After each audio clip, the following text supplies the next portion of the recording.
Magandang araw po sa iyo, Sir Carl, pati na rin sa mga tagapakinig ng katotohanan at misteryo.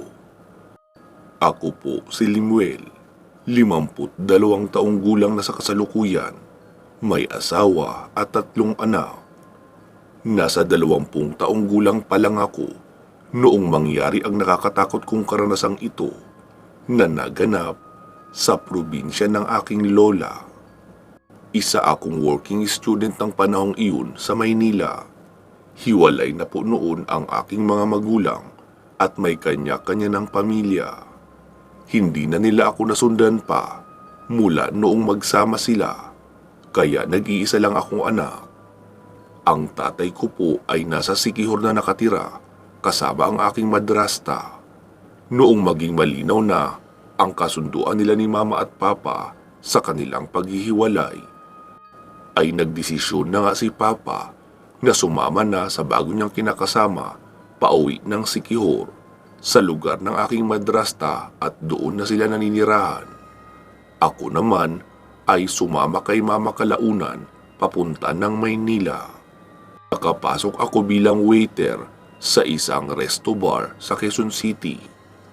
Nagtatrabaho ako sa gabi at nag-aaral naman sa umaga. Nakakapagod iyon. Pero kahit papaano ay may oras pa naman ako para makapagpahinga. Bali 3 taon ko na noon sa Maynila nang makatanggap ako ng tawag mula sa aking tiyahin na nasa probinsya. May sakit daw si Lola at kailangan ng makakasama ng kahit 2 linggo lang. Pupuntahan niya raw kasi ang kanyang anak na manganganak na nakatira sa kabilang lalawigan, kaya walang makakasama si Lola. Nagkataong bakasyon ko naman noon sa eskwela, kaya ako na ang nagpresenta na uuwi para makita ang kalagayan ni Lola at madalaw na rin.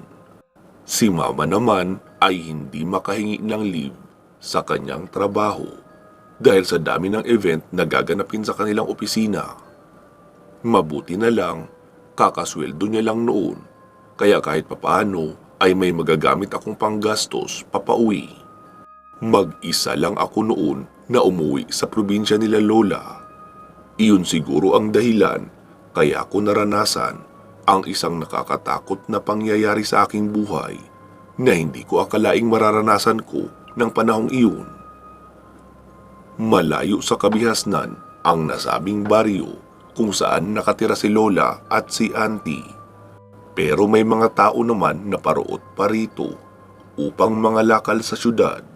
May mga produkto ang baryo na kailangan maibiyahe sa merkado nang sa gayon ay magkapera ang mga pamilyang naninirahan doon. Kilala si Lola sa bayan ng Santa Lucia. Isa kasi siyang kumadrona noong kanyang kalakasan. Hindi sa pagmamayabang, sa dami ng napaanak niya ay kilala na siya bilang isang magaling na kumadrona. May kalayuan man ang kanyang bahay sa mismong baryo, ay hindi naman siya kailanman nakakalimutan sa tuwing merong babaeng manganganak na ayaw padala sa ospital. Noong araw kasi, nauso ang mga sindikato na sumasalisi sa mga ospital. Magpapanggap na mga doktor na kunyaring nagche-check sa mga sanggol na bagong panganak. Tapos kapag walang ibang ospital staff na nakabantay, ay saka nanakawin ang mga sanggol. Hindi malinaw ang dahilan, pero may mga nagsasabing tinitraining ang mga sanggol na iyon pagkalaki na maging kriminal. Ang iba naman ay sinasabing ibinibenta sa mga banyaga na hindi magkaanak, tapos dadalhin sa ibang bansa. Dahil sa kumakalat na tsismis na iyon, kaya imbis na magpadala sa ospital, ay mas pinipili na ng karamihan na sa sariling bahay na lang manganak. Magsusundo na lang ng kakilalang kumadrona. Tiyak pa nila na safe at mababantayan sa lahat ng oras ang buntis na mga anak, maging ang sanggol nito pagkalabas. Maliban doon, mas makakatipid pa sila sa gastusin dahil hindi naman nanghihingi ng kabayaran ang mga kumadrona sa lugar. Kontento na sila sa donasyon na 1 kilong bigas, buhay na manok, kape at asukal. Ngunit ngayong matanda na si Lola, hindi niya na kayang makapagpaanak. Hindi niya na kayang buhayin ang kanyang sarili dahil wala na siyang hanap buhay. Kaya doon na lang tumira sa kanya si Auntie na isa namang biyuda para meron siyang makasama at may magsustento rin kay Lola. Si Mama naman ay regular din na nagpapadala kay Lola para sa panggastos nito. Maging ako kapag sumisweldo at nakakapagtabi kaunti ay nagpapadala rin ako para kay Lola. Araw iyon ng Sabado nang bumiyahi ako pauwi ng probinsya. Inihatid lang ako ni Mama sa sakayan ng bus at ako na lang ang mag-isang bumiyahi. Matagal ang biyaheng iyon kaya nabugbog talaga ang katawan ko. Hindi rin ako makatulog ng maayos sa bus dahil masyadong magalaw magmaneho ang tsuper. Kung hindi ka kakapit, ay mauuntog ka na lang bigla habang tulog. Noong dumating ang sinasakyan kong bus sa may arko ng Santa Lucia, ay wala na akong nagawa kundi ang bumaba sa bukana. Ayon pa kasi sa konduktor, inilipat na raw ang terminal ng bus sa kabilang bayan, kaya doon na sila didiretso. Mapapalayo lang ako kung doon ako sa terminal bababa, tapos doon sasakay ng tricycle, papabalik. Kaysa doon na mismo sa arko bumaba at doon na rin mag-abang ng tricycle. Pagkababa ko ng bus, ay nag-text ako kay Auntie na nakababa na ako sa may arko ng Santa Lucia. Baka meron siyang mauutosang kapitbahay upang sunduin ako. Nakakailang minuto na akong naroon, wala pa rin akong masakyang tricycle. Madalang na may dumadaan at kung meron man ay meron ng sakay. Hindi rin nagre-reply si Auntie, kaya hindi ko alam kung masusundo niya ba ako. Ilang beses na rin naman akong nakadalaw sa lugar na iyon pero matagal na. At noong dumalaw ako ay doon pa ang terminal ng bus sa mismong palengke ng Santa Lucia kung saan marami ang nakapilang tricycle kaya hindi mahihirapang makasakay. Pero sa pagkakataong iyon ay nasa kabilang bayan na nga. Nakakalampas kalahating oras na akong nakatayo sa gilid ng kalsada katapat ng arko. Nanghihina na ako sa kakatayo, lalo at galing pa ako sa mahabang biyahe. Kahit mabigat ang dala kong backpack, ay sinimulan ko ng maglakad. May mga dala kasi akong dilata na pasalubong kaya mabigat. Lalo na iyong mga malalaking corned beef na disusi. Paborito daw kasi iyon ni Lola, kaya pinadalhan siya ni Mama ng 10 lata noon. Baka kapag iyon daw ang ipaulam kay Lola, ay ganahan raw kumain at manumbalik ang lakas ng katawan. Sinimulan ko na nga ang paglalakad kahit hindi ko kabisado ang lugar. Kakaiba ang klima noong pagkakataong iyon, malamig at masyadong tahimik. Tila ba may nananahang kakaibang presensya dahil sa kakaibang aura ng paligid. Sinuyod ko ng tingin ang buong lugar na maaabot ng aking tanaw. Wala nang ibang nakikita kundi puro tubuhan, mga malaking puno ng mahogani at puno ng nyug. Hitik pa iyon sa mga bunga at mukhang hindi na nakukuhanan pa ng bunga. Malaki ang ipinagbago ng lugar mula noong huling dalaw ko roon. Wala na ang mga tindahan na nakikita ko dati malapit sa may gilid ng kalsada. Nagtataka rin ako kung bakit nawala ang mga kabahayan sa bahaging iyon. Dati kasi noong huli kong punta roon, natatandaan kong may mga bata pang naglalaro na nagtatakbuhan sa gilid ng kalsada. May iilan ding kalabaw na nakatali roon, pero tila hindi na tinitirhan ang bahaging iyon na aking dinadaanan. Lumiko ako sa kaliwang bahagi ng tubuhan. Base kasi sa aking pagkakaalala, doon iyong dating munting kalsada papunta sa maisan nila Lola. Malayo-layo na rin ang aking nalalakad ay hindi ko pa makita ang bahagi dati na may mga pananim na mais. Lahat doon ay mga tubuhan na. Wala akong ibang ginawa kundi ang magpatuloy sa paglalakad at umasang pagkarating sa unahan ay may makita akong pamilyar pa sa aking mga alaala. Alam ko kasing pagkalampas noong tubuhan ay dapat makikita na ang bahaging kamaisan at mula doon dire-diretso na lang at makakarating na ako kina Lola pero medyo malayo pa. Inabot na ako ng mahigit 1 oras sa paglalakad hanggang sa marating ko nga ang maisan. Hindi ko alam kung nagpaikot-ikot lang ba ako. Kaya ako inabot ng ganun katagal bago nakarating sa bahaging iyon. Matutuwa na sana ako dahil malapit na iyon sa realidad.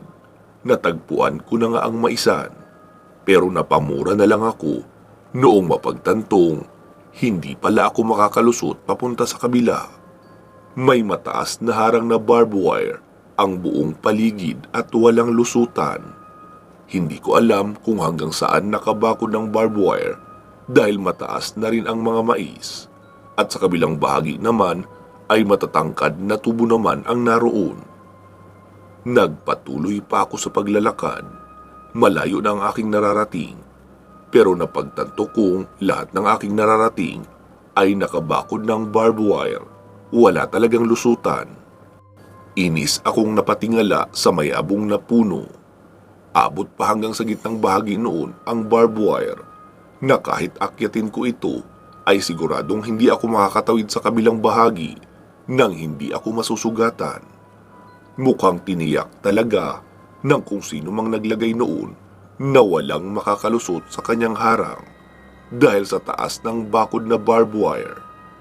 Nagmamaktol na akong lumayo sa lugar na iyon. Naisip kong bumalik na lang sa bukana ng Santa Lucia. Baka may makita akong mga tricycle na pwedeng maghatid sa akin papunta sa bahay para hindi na ako magkandaligaw-ligaw.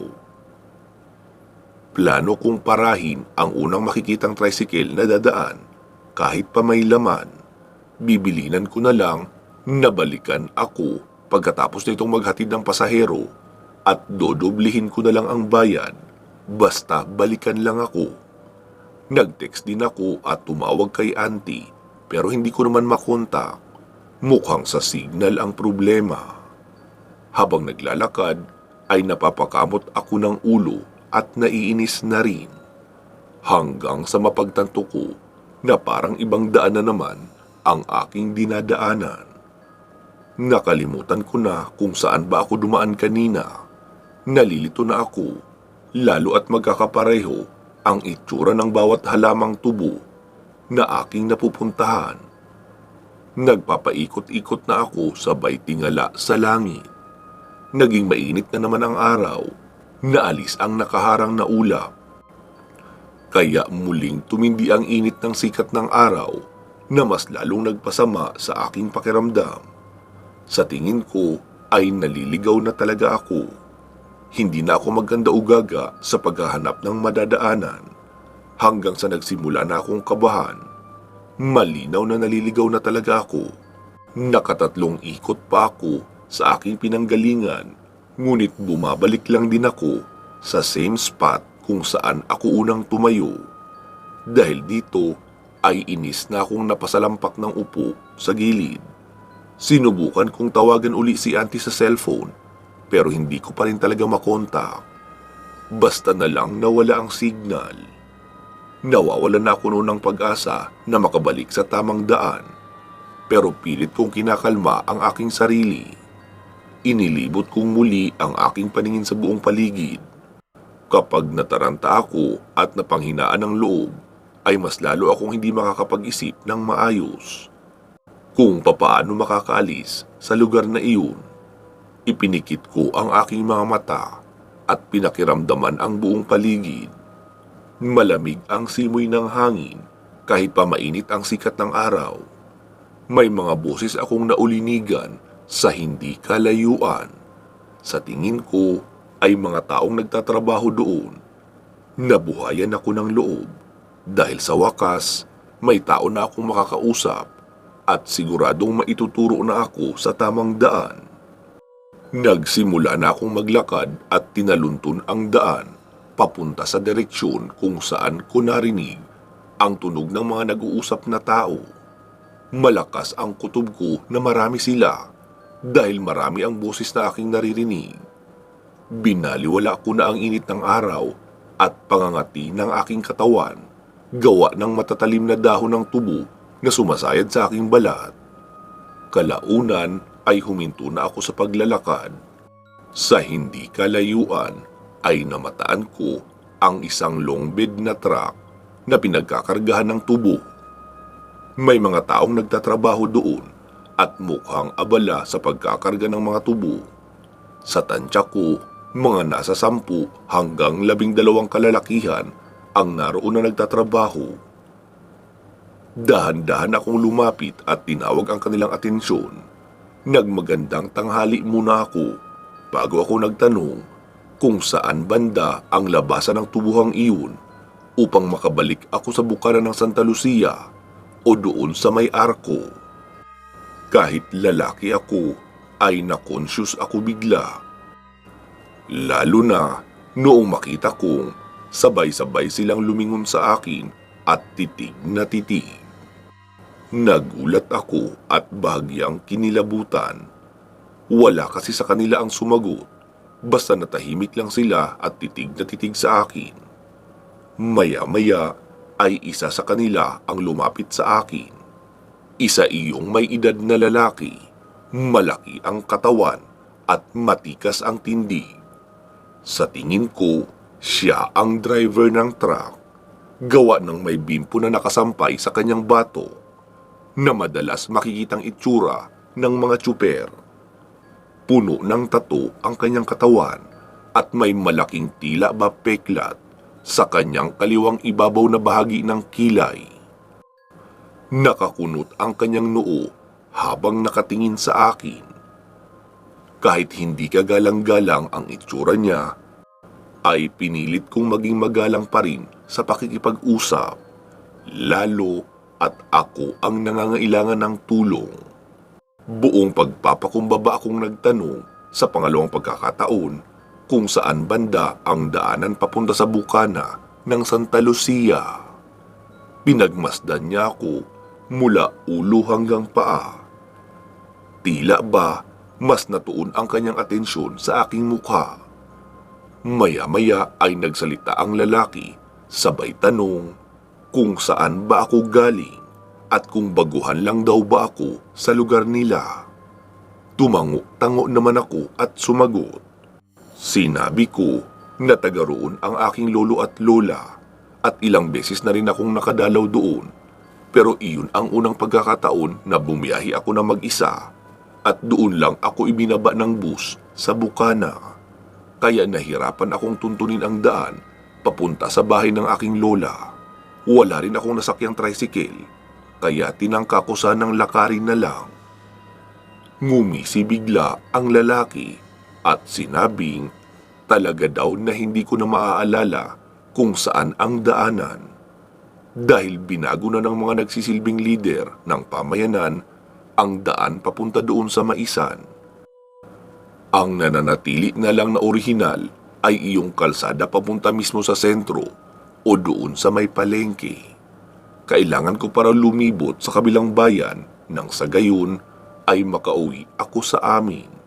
Lalo at malayo na ang kailangan kong ikutan. Dagdag niya pa, bumabiyahe naman daw sila sa kabilang bayan dahil naroon ang dideliveran nila noong tubo. Kung gusto ko raw, ay pwede naman nila akong isabay at ibaba na lang sa sentro, kung saan meron ng masasakyang mga tricycle. Umupo na lang daw muna ako sa harapan ng sasakyan para hindi ako mangati sa bahaging iyon na maraming tubo. Dahil sa pagod at nagugutom na rin ako, kaya hindi na ako nagreklamo pa at pumayag na kaagad. Mas maigi na din iyong may mga kasama ako kaysa mag-isa lang akong sa paghahanap ng nasabing kalsada. Mahirap naman kapag naligaw akong muli dahil baka wala na akong ibang taong makasalubong na maaari kong mapagtanungan. Inabala ko na lang ang sarili ko sa paglalaro ng games sa aking cellphone. Ilang beses ko ring sinubukan na magpadala ng text kay auntie. pero hindi makalabas ang mensahe ko. Palaging walang signal at kung magkaroon man ay isang guhit lang at nawawala uli. Kaya itinigil ko na ang pagsisend. Noong huminto sila sa pagtatrabaho ay naghanda sila ng pagkain. Inabutan din ako ng dahon ng saging na may lamang kamuting kahoy at 2 pirasong inihaw na maliit na isda. Nagpasalamat naman ako dahil kahit hindi nila ako kakilala ay binigyan pa rin ako ng pagkain. Dahil sa nakakain, nakainom at nakahanap ng komportabling pansamantalang mapagpapahingahan, kaya saglit kong nakalimutan ang kamalasang nangyari sa akin sa buong araw na iyon o iyong aking pagkakaligaw. Matapos kumain ay nakatulog pa nga ako. Doon lang din mismo sa unahan noong truck. Mag-aalas 6 na noon ng hapon nang ako ay magising. Nakita kong tila hindi pa sila tapos. Naisip ko nga na parang ang bagal naman yata nilang maghakot. Hindi ko inakalang aabutin pa sila ng pagdilim. Sa mga oras na iyon, nag-aagaw na ang liwanag at dilim. Lumabas ako ng truck upang umihi sa unahan. Dala ko pa rin noon ang aking bag kasi nakaramdam ako ng pagkulo ng sikmura. Hahanap ako ng bahagi na pwede kong pagpwestuhan para makapagbawas. Nagpaalam ako sa driver na magbabawas muna. Sabi niya naman na sige raw, pero wag raw ako magtatagal. Dahil hindi naman nila yung tatapusin, aalis na rin kami, ilang saglit na lang. Tumango-tango na lang ako at nagmadali na sa paglalakad papalayo para humanap ng pwesto na medyo nakadistansya sa kanila. Habang tahimik akong nakaupo sa bahaging may mayabong na mga talahib, ay naramdaman kong meron ding 2 nag-uusap ang naglakad papunta roon. Tapos sabay silang umihi. Hindi nila napansin na naroon din ako. Habang umiihi sila ay napag-usapan nila na swerte raw ang araw na iyon. Mukhang may magiging pulutan raw sila. Mukhang bata pa raw iyong kanilang natagpuan na lalaking naliligaw. Mukhang taga-syudad nga raw dahil medyo tanga. Hindi nakahalata na nagpapatay lang sila ng oras at naghihintay ng pagdilim. Kung nilakad ko na lang raw ang gilid noong bakod na yari sa barbed wire. Sa may kalsada rin naman ang dulo noon. Pero mas pinili ko raw na makitambay pa. Kapag ang pagkain na raw talaga ang lumapit, ibig sabihin ay iyon talaga ay para sa kanila. Doon ko napagtanto sa kanilang pag-uusap na ako ang kanilang tinutukoy. Ibig sabihin, wala silang balak na ihatid ako sa tamang daan, kundi gagawin nila akong pulutan. Anong klaseng tao ang mga ito? Aswang ba sila? O kanibal? Tanong ko pa sa isip ko habang butil-butil ang aking pawis dahil sa takot. Noong umalis ang 2, ay dali-dali na akong nagsuot ng pantalon. Nakapagbawas naman ako kaunti tapos umurong na ang sama ng aking sikmura dahil sa takot. Hindi na ako bumalik pa sa truck. Umikot ako at muling hinanap ang gilid noong bakuran na gawa sa barbed wire. Pero bago pa ako tuluyang makaalis, ay nakarinig ako ng mga kakaibang angil. Nakakapagtaka iyon. Dahil matagal naman ako nagpaikot-ikot roon, ay wala akong nakitang hayop o kahit aso. Bakit doong papadilim na ay meron ng umaangil? Nagmadali na ako sa aking paglalakad dahil nakakaramdam na ako ng kakaiba. Hindi na normal ang mga nangyayari. Napagtanto ko na mukhang totoo ang mga kwento dati ni Lola na may mga aswang sa lugar na iyon. Iyon nga raw ang dahilan kung bakit ayaw rin ni Mama na tumira doon.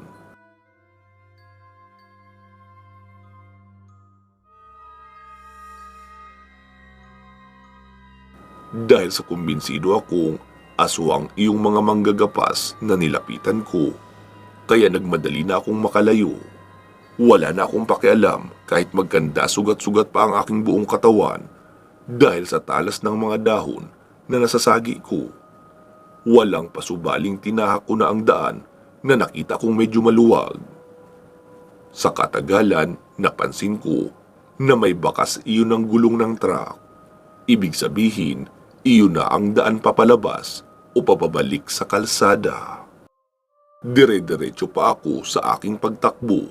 Wala na akong pakialam kung madinig ako ng mga aswang na iyon. Hindi ko kakayanin ang magdahan-dahan sa pagtakbo dahil mabigat ang bag ko. Kaya naging mabibigat talaga ang aking bawat tiyabag. Hanggang sa makalabas na nga ako sa tubuhang iyon at nakita ko na ang arko sa may bukana. Ang bala ko pagkarating sa arko ay ipagpapatuloy ko pa ang pagtakbo papunta sa direksyon ng palengke. Hindi pwedeng papalabas ng Santa Lucia dahil walang kabahayan doon at wala ring makakatulong sa akin kung sakaling sundan ako ng mga aswang na iyon sa paghabol. Sa katagalan ng aking paglalakad-takbo ay may natanaw akong mga sasakyan pero puro private. Kaya kahit anong kaway ko ay hindi ako hinihintuan. Akala ko na basta makarating ako sa kalsada ay ligtas na ako. Pero mukhang hindi pa pala. Dahil talahiban ang gilid noon at kung sakaling maabutan ako noong mga aswang at hablutin papunta sa may talahiban, ay siguradong walang makakapansin sa akin. Nakita kong may paparating na jeep. Pero sa pagkakaalam ko ay hindi iyon pasaheroan kasi kung didiretsuhin ang daan na iyon ay papalabas iyon ng Santa Lucia. Nang biglang may isang payat na kamay ang humablot sa bato ko. Napangiwi ako sa sakit dahil sigurado akong bumaon ang kuko noon sa akin. Nagsisigaw ako ng tulong habang pilit na kumakawag. Buong lakas akong itinulak noong humawak sa akin. Kaya napasubsob ako sa lupa. Paggalingon ko ay 4 silang naroon. Sa tingin ko ay nakasunod pa ang iba at baka nakasakay doon sa truck. Dahil sa nakahiga ako at nasa harapan ko ang 4 na iyon, kaya kitang-kita ko ang kanilang nakakatakot na itsura, lalo na ang mapupulang mga mata. Umangil iyong pinakamalapit sa akin at akmang dadaluhungin na ako. Nang makarinig ako ng sunod-sunod na putok ng baril, halos mahimatay ako sa gulat. Nakita kong tinamaan iyong mga aswang at natumba iyong pinakamalapit sa akin. Muli pang nasundan ang mga puto. Nagsiyuko ang mga iyon tapos hinila ang isang kasama nila na napuruhan papunta sa may talahiban. Mabilis akong tumayo noong nakita kong wala na ang mga aswang. Noong mapatingin naman ako sa likuran ay nakita ko ang isang pumaradang jeep. Sumisigaw roon sa loob si Auntie at sinasabing siya daw iyon. Madilim na kasi kaya hindi na masyadong malinaw ang imahe ng tao pero nakikilala ko ang boses ni Auntie. Lalo at sinasabi niya rin ang kanyang pangalan habang tinatawag din ang pangalan ko. Napalugmok ako sa lupa dahil sa panghihina at doon na rin ako napaiyak. Nagpapasalamat ako sa Diyos dahil iniligtas niya pa ako sa kamay ng mga aswang. Ang buong akala ko talaga ay iyon na ang aking magiging katapusan. Inalalayan ako ng 2 lalaki. Iyong isa ay nakatyaleko na may nakasulat na Barangay Tanod. Ang isa naman ay nakajacket lang ng itim. Siya iyong may hawak na mahabang baril na sa kalaunan ay napag-alaman kong isa pala siyang pulis. Inalalayan nila ako makasakay ng jeep. Inabutan naman ako ng pulis ng galon na may tubig dahil hindi ako makapagsalita sa sobrang pagod at hingal. Agad nang pinaandar ng driver ang jeep at umalis na kami sa lugar. Inihatid kami noong jeep sa mismong bahay na ni Lola. Nagpapasalamat naman ako sa tanod at sa pulis na kasama ni Auntie sa pagsundo sa akin. Hindi na muna nila ako kinausap ng gabing iyon. Basta hinugasan lang muna ang mga sugat ko at nilagyan ng benda. Tapos pinakain at pinagpahinga na ng maaga. Kinabukasan, habang pinapagkapi ako, ay doon na nagkwento si Auntie. Hindi niya raw alam na hindi niya na-charge ang kanyang cellphone. Kaya hindi niya rin narinig na nag-text ako. Hindi niya naman inaasahan na sa mismong araw na iyon ako darating. Akala ko ay tinext siya ni Mama na paparating na ako, pero mukhang hindi. Naalala ko nga ang sabi ni Mama na i-text ko raw si Auntie kapag malapit na ako para merong magsundo sa akin. Dagdag pa ni Auntie, hapon na noong maalala niya ang kanyang cellphone. Nag-charge muna siya ng 1 oras bago iyon binuksan. Doon niya nakita ang 2 sa text ko. Noong kakababa ko pa lang, nag-alala raw siya bigla dahil hapon na iyon. Tapos ang text ko ay magtatanghali pa lang. Wala rin siyang mahanap na maaarkilang tricycle. Kaya iyong kilala niya sa unahan na may jeep na lang ang kanyang pinakiusapan na magsundo sa akin. Ang sabi naman raw ng driver, nakilala ang lugar sa bahagi ng arko na maraming nawawalang mga tao, lalo na mga dayo. Kaya para makasigurong walang mangyayaring masama, ay dumaan muna raw sila sa barangay at humingi ng assistance na masamahan ng kahit isang tanod lang. Naroon din daw ang pulis na iyon noong magpunta sila sa barangay, kaya sumama na rin sa kanila ang pulis. Alam daw ng pulis ang mga kababalaghan na nangyayari sa bahaging iyon, kaya nagdala siya ng mahabang baril dahil baka raw kailanganin, at hindi nga siya nagkamali, kinailangan nga talaga. Dahil kung wala silang dalang armas, ay baka nanlaban pa ang 4 na aswang na iyon, lalo at ang pulis at ang tanod lang ang kayang lumaban. Matanda na kasi ang driver, kaya maaaring hindi sila aatrasan ng 4 na aswang na iyon kung nagkataong wala silang dalang mahabang baril. Naikwento ko naman ang mga pinagdaanan ko. Kita ang pag-aalala sa mukha ni na Lola at Auntie. Sana raw ay doon na ako sa kabilang baryo bumaba. Hinayaan ko na lang kung mas malaki ang pamasahe, at sigurado may paradahan ng tricycle malapit sa terminal. Itinanong ko naman kung anong nangyari sa shortcut na daan na natatandaan ko noong nagpunta kami doon ni Mama, panahon na nasa elementarya pa lang ako. Ang sabi naman ni Auntie, isinara na nga raw iyon. Dumanas kasi ng matinding taggutom ang lugar at naging kaliwa kanan ang mga nakawan. Maging ang mga taga-kabilang bayan ay dumadayo rin upang magnakaw, at ang ruta noong shortcut ang madalas daanan dahil hindi madaling mapapansin lalo na kapag gabi. Kaya nagpasya ang lahat ng mga nagmamay-ari ng lupain doon na magkanya-kanyang bakod para isarado ang kanilang lupain. Walang lusutan papunta doon sa shortcut na daan. Ang krisis na iyon din daw ang naging dahilan kung bakit nagsilikas ang mga taong naninirahan sa bahaging iyon na malapit sa may kalsada. Matapos ang mahabang pag-uusap, ay pinaligo na ako ni Auntie at isinama sa isang albularyo. Papatignan raw ako kung wala ba akong nakain na may panghawa ng pagkaaswang, lalo at nakikain rin ako doon. Tapos papatignan rin ang malalim na sugat sa aking bato. Bumaon kasi roon ang kuko ng aswang. Sa awa naman ng Diyos, dahil wala naman raw sabi ng albularyo, pero binigyan pa rin ako ng langis na pamahid sa sugat mula sa hiwa ng mga dahon at kalmot. May mga dahon din na ipinadala, pangbanli ko raw iyon sa sugat para mas madaling gumaling. Nagpasalamat naman ako sa albularyo bago kami umalis. Nanatili pa si Auntie ng 3 araw bago niya ako iniwan kay Lola. Malapit na kasing mga anak ang isa niya pang anak, kaya kailangan niyang puntahan. Noong kami na lang ni Lola, ay maaga ko siyang pinapakain, at bago pa dumilim, ay sarado na lahat ng bintana at pintuan. Takot na takot ako sa lahat ng mga maririnig kong kaluskus. Pakiramdam ko kasi ay nasa paligid lang ang mga aswang na nag-aabang upang mahablot akong muli.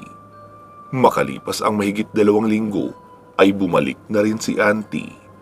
Isinama niya na ang kanyang anak na bagong panganak. Palagi raw kasing mag-isa lang iyon sa bahay dahil may trabaho ang asawa. Mas maigi na doon na muna iyon sa kanila para mababantayan niya at maaalalayan din sa pag-aalaga ng anak. 2 araw lang magmula noong makabalik si Auntie ay muli na rin akong bumalik sa Maynila. Hindi na ako kailanman bumisita pa sa lugar ni Lola. Sobra-sobra ang trauma na naidulot sa akin ng karanasan kong iyon. Kahit sa panaginip ay bumabalik sa akin lahat. Hindi ako makapaniwala na ang simpleng pagkakaligaw ay nauwi sa isang nakakatakot na trahedya na muntik ko pang ikapahamak. Hanggang dito na lang po ang kwento kong ito, Sir Carl. Maraming salamat po. Gumagalang, Limuel ng Quezon City. Mag-iingat po kayo palagi at hanggang sa muli. Bago po natin tapusin ang ating kwento, ay bigyan muna natin ng daan ang ating mga shoutout at pasasalamat. Unahin na muna natin ang ating mga major sponsors na sina Ma'am Aida Lasimet Calfe ng Qatar at si Ma'am Connie Matias Narumi ng Japan. Pati na rin ang iba pa nating mga sponsor na sina Ma'am Bernadette Arcalas, Ma'am Alma A. Rosales at Ma'am Lynn Gentilizo. Maraming salamat po sa inyong walang sawang pagsuporta sa ating channel, pati na sa proyektong pagtulong sa mga batang pinabayaan ng magulang.